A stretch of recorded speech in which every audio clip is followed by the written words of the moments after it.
আত্মাকোয়া channel, সত্যের সন্ধানে। ভালো কাজ না করতে পারলেও খারাপ কাজ থেকে আমাদের বিরত থাকতে হবে। অর্থাৎ এটা আরো সোজা বাংলায় বলি, সেটা হচ্ছে যে আপনি যদি কার উপকার নাও করতে পারেন, আপনার দ্বারা যাতে কোনো ক্ষতি না হয়। উপকারে না আসেন কোনো সমস্যা নেই, কিন্তু আপনি যাতে ক্ষতির কারণ না হন। ক্ষতির কারণ হলে কিন্তু আপনাকে অনেক কাঠগড়ায় দাঁড়াতে হবে। অনেক মানুষ আছে চাপাবাজি করে, এই সেই হ্যাং ট্যাং, তার সাথে অমুকের সাথে সম্পর্ক আছে, তিনি অনেক পাওয়ারফুল মানুষ, তার অনেক যোগ্যতা আছে, তিনি অমুক দেশে ঘুরেন, অমুক দেশের সাথে তার এই রিলেশন আছে। যখন তাকে বলা হয় যে ভাই, যখন শুনলাম যে আপনি কত এক্সপিরিয়েন্স ওয়ালা মানুষ, আমাকে একটু উপকার করেন, তখন সে আশ্বস্তও করে।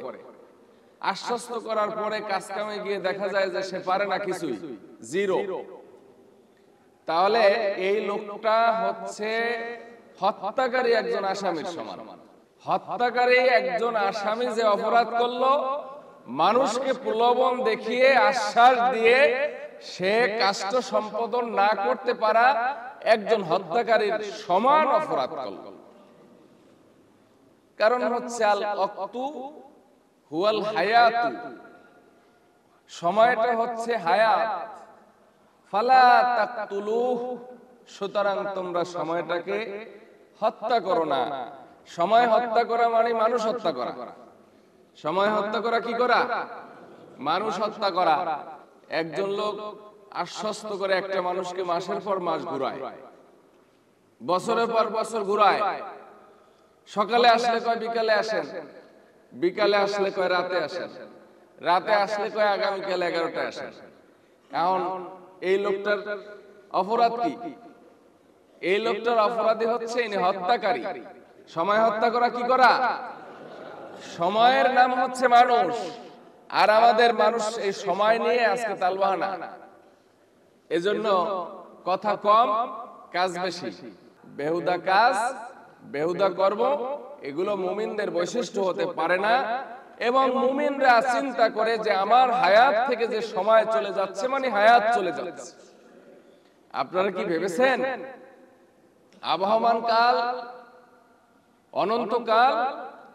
আমাদের সামনে শুধু লাইলাতুল বরাত আসবে, রমজান মাস আসবে, লাইলাতুল কদর আমরা পালন করব, ঈদুল ফিতর আসবে, ঈদুল আজহা আসবে। শুধু এরকম হতেই থাকবে, হতেই থাকবে, হতেই থাকবে। এরকম হবে? হবে না। হঠাৎ করে একজনের জীবন থেকে, আমার আপনার জীবন থেকে লাইলাতুল বরাত শেষ হয়ে যাবে। হঠাৎ আমার আপনার জীবন থেকে রমজানুল মুবারক শেষ হয়ে যাবে। হঠাৎ আমার জীবন থেকে ঈদুল ফিতর শেষ হয়ে যাবে। আর কখনোই আমার জীবনে ঈদুল ফিতর ফিরে আসবে না। ঠিক কিনা বলেন? এখন এই সময়ের গুরুত্ব আমরা দেই না। আমরা শুধু তালে তাল মিলিয়ে যাচ্ছি। আর লাইলাতুল বরাত, লাইলাতুল কদর, শাবান মাস, রমজান মাস, এগুলো যে আসতেছে আমাদের কাছে, গুরুত্বহীন ভাবে আবার আমাদের কাছ থেকে চলে যাচ্ছে। এগুলার আমরা কোনো গুরুত্ব দিচ্ছি না। কিন্তু আমরা জানি না যে আমাদের কাছ থেকে এই নিয়ামত এক সময় বন্ধ হয়ে যাবে। আমার আর আপনার জীবনে এই নিয়ামত সব সময় থাকবে না, এক সময় বন্ধ হয়ে যাবে। সেই জন্য আমাদের সময়ের গুরুত্ব দেওয়া দরকার। অনেকে দেখবেন যে বেহুদা সময় নষ্ট করতেছে, মানে নিজেকে নিজে হত্যা করতেছে। মানুষ বাজারে বসে খেলা দেখে, দেখে না? টেলিভিশনের দিকে একেবারে লাগামহীন তাকায় আছে।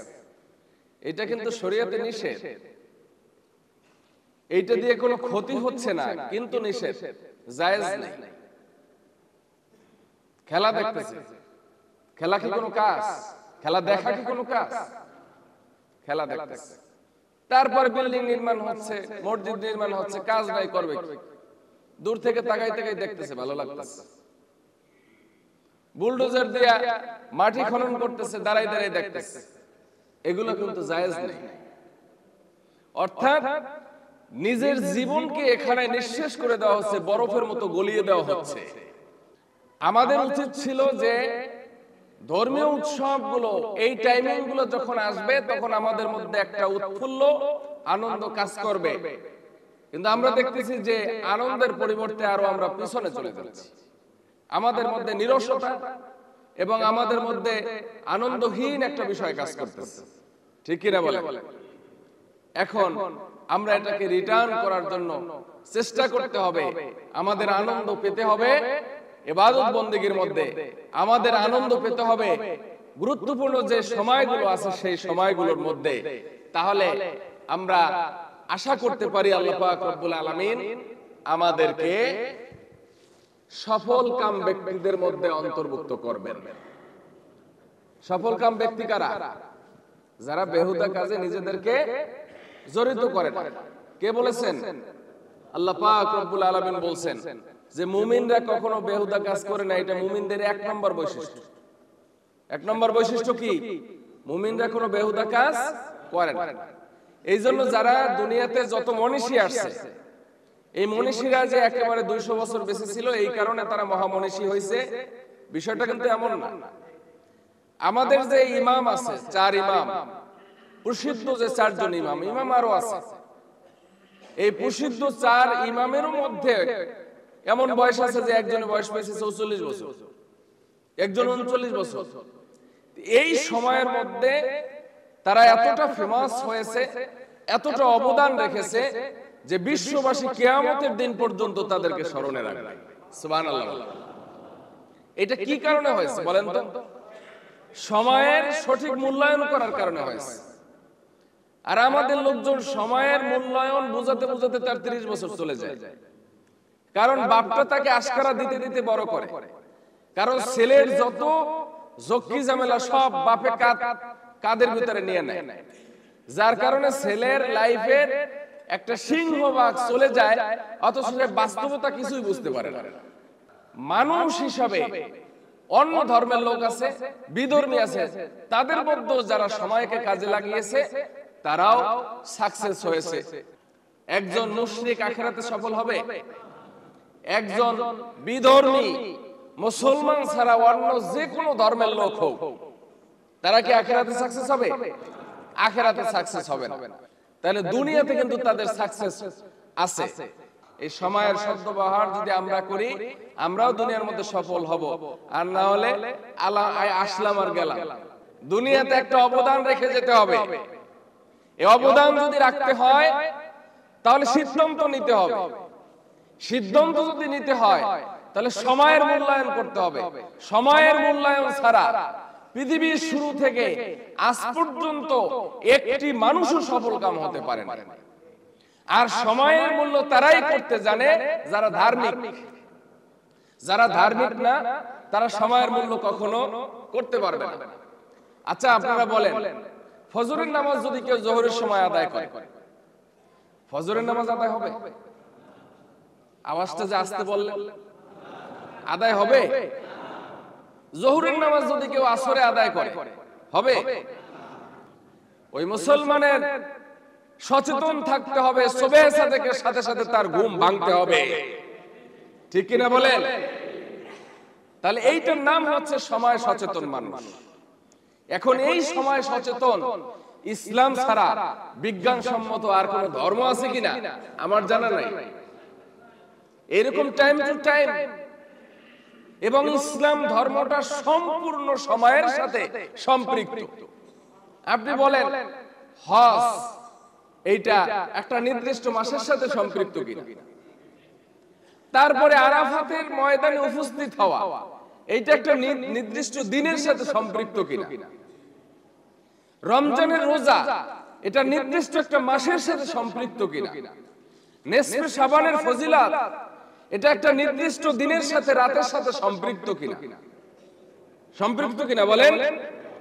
তাহলে মুসলমানের সব কিছু হচ্ছে সময়ের সাথে। এই সময়ের সদ্ব্যবহার সবচেয়ে বেশি গুরুত্ব দিতে হবে মুসলমান জাতিকে।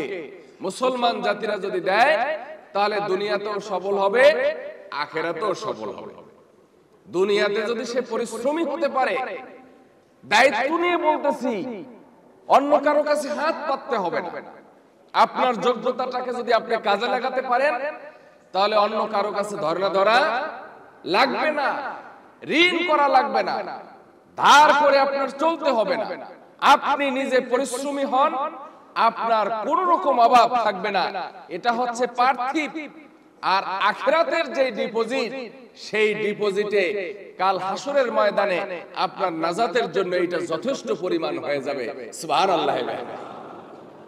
আমাদের টাইমটা যদি আমরা হেলায় খেলায় কাটিয়ে দেই, আর যদি আমার জীবনে বার্ধক্য চলে আসে, আমার বন্ধুগণ, বার্ধক্য জীবনের আমল আর যৌবনের আমল এটা কিন্তু কখনো এক হবে না।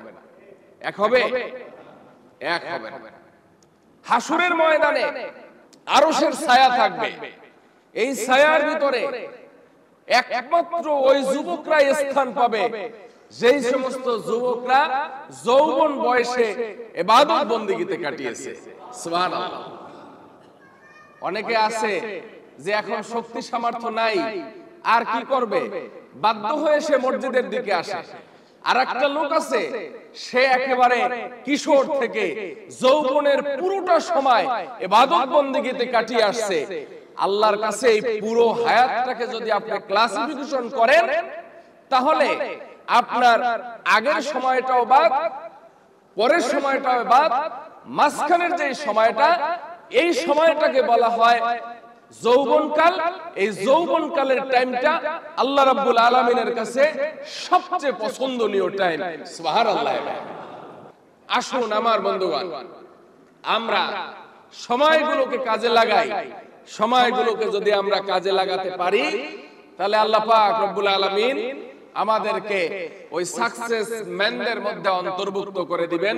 আল্লাহ তাআলা কবুল করেন, আমরা বলি আমিন।